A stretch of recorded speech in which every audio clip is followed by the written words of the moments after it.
আসসালামু আলাইকুম। আজকে আমরা শিখব কিভাবে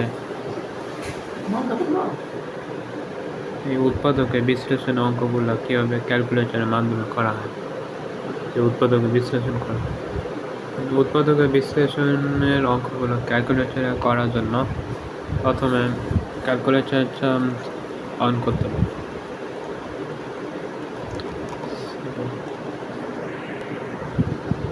ক্যাসিও X100 MS ক্ষেত্রে প্রথমে আমাদের অন করে এই মোডটাতে যেতে হবে। মোডটাতে যাওয়ার পর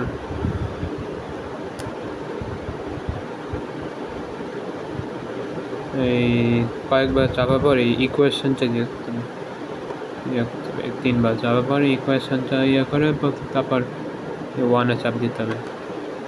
তারপর এটা তো দ্বিঘাতী সমীকরণ আমরা দেখছি। এই দ্বিঘাতী সমীকরণের জন্য আমাদের এই রাইট বাটনটা চাপ দেওয়া হলো ডিগ্রির ক্ষেত্রে 2 দিতে হবে। তা এখানে ওরা জিজ্ঞাসা করছে এর মান কত। ঠিক আছে, তাহলে একটা উদাহরণের অঙ্কের মাধ্যমে এই সমাধান করা। আচ্ছা, এখানে এ বলতে বোঝায় যে হলো এক্স স্কোয়ারের পিছনে যে একটা আছে না, সংখ্যা আছে না, সেটাকে বোঝায়। কিন্তু আমাদের এখানে যেহেতু কোনো সংখ্যা ছিল না, সেক্ষেত্রে আমরা 1 একটা ধরতে পারি। তাহলে সেক্ষেত্রে আমাদের এর মান হবে 1, যে হ্যাঁ 1 হবে। সেখানে 1 হলে তারপর ইকুয়াল বাটন চাপ দিতে হবে। তবে আমাদের জিজ্ঞাসা করবে যে বিয়ের মান কত। তো বিয়ের মান আমরা হলো -2 দিয়ে দেবো।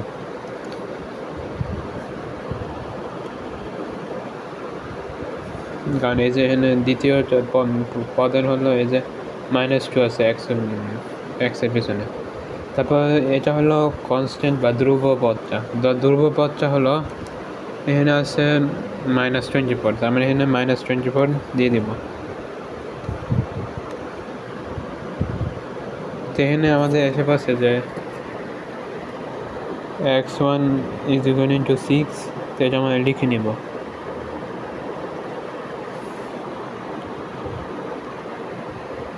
একটা পদ আছে যেটা হলো x2 =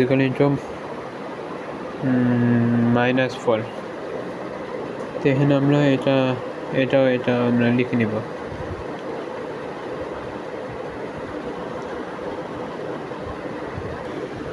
তারপর আমরা হলো এই 1, 2 এগুলো না দিয়ে শুধু আমরা এটা এরকম করে দিই। এরকম ডান পক্ষের জন্য 0 আছে, তো এক্ষেত্রে হলো ডান পক্ষের জন্য 0 আসবে। এই 6টা ওই দিকে নিয়ে নিতে হবে, -4টা ওই দিকে নিয়ে নিতে হবে। তারপর এটা গুণ করলে আমরা পেয়ে যাবো যে আসলে উৎপাদকে বিশ্লেষণ করলে আমরা এটা পাবো। ঠিক আছে,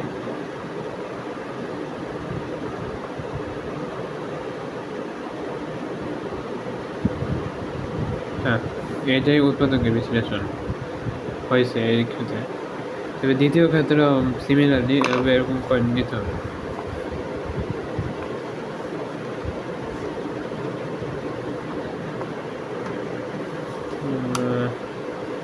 এরকম যখন নাকি জিজ্ঞাসা করবে যে এর মান কত, তখন আমাদের 1 দিয়ে দিতে হবে। যদি এখানে -1 থাকে তাহলে -1 দিতে হবে, -2 থাকলে -2, -3 থাকলে -3। এখানে বি বলতে বোঝায় এক্ষেত্রে আমাদের এই 7।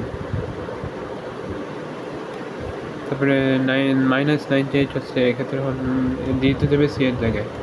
আবার এই -2 যদি না দাও তাহলে কিন্তু অনেক সমস্যা হবে। কারণ আমাদের এসে বলছে x = 7। হ্যাঁ, এটা হলো প্রথমে আমাদের লিখতে হবে।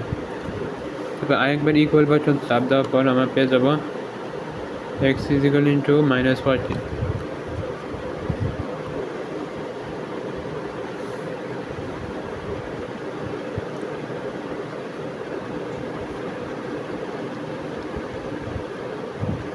তবে a0 আর a0 গুণ করার পর আমরা পাবো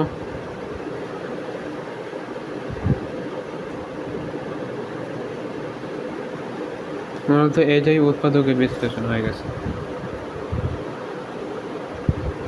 এই কৌশলটা খুবই কার্যকর এমসিকিউর ক্ষেত্রে, যখন নাকি অত সময় থাকে না, অত সময় অনেক কষ্ট হয়। যেমন সর্বশেষটা হচ্ছে 7x² আর 97 - 14। তাহলে এক্ষেত্রেও এই ক্যালকুলেটরে ইকুয়াল বাটন চাপ দিলে প্রথম থেকে আবার জিজ্ঞাসা করে যে এর মান কত। তো এখানে আমরা 7 দিয়ে দিব, কারণ হলো এই যে এখানে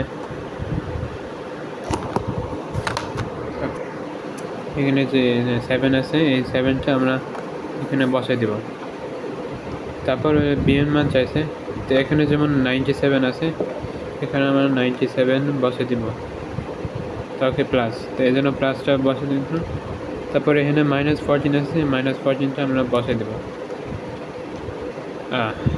আমি কি বলবো, আচ্ছা এটা একটু সমস্যা। আসলে এখানে কোনো ভুল হয়নি।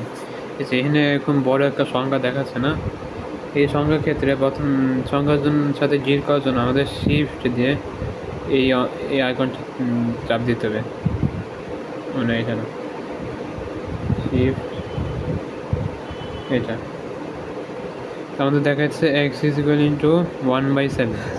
যে এই চিহ্ন আছে না, এই চিহ্ন কিন্তু ফ্র্যাকশন, মানে 1/7 এভাবে লেখে, x = 1/7। তারপর এই যে পরের মানটা হলো x = -14।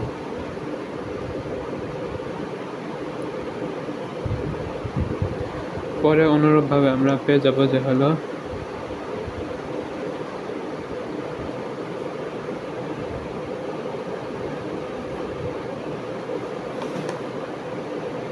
আমরা পেয়ে যাবো 7x - 1 = 0, মানে ওই পক্ষে 7 দিয়ে গুণ করলে, এই দুইটি জিনিস গুণ করলে অবশেষে আমরা পেয়ে যাবো আমাদের উত্তর।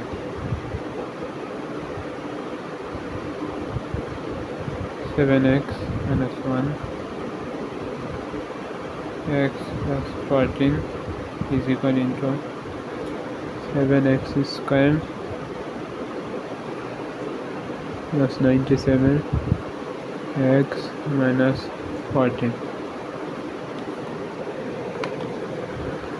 এভাবে ক্যালকুলেটরের মাধ্যমে উৎপাদক বিশ্লেষণ করা হয়।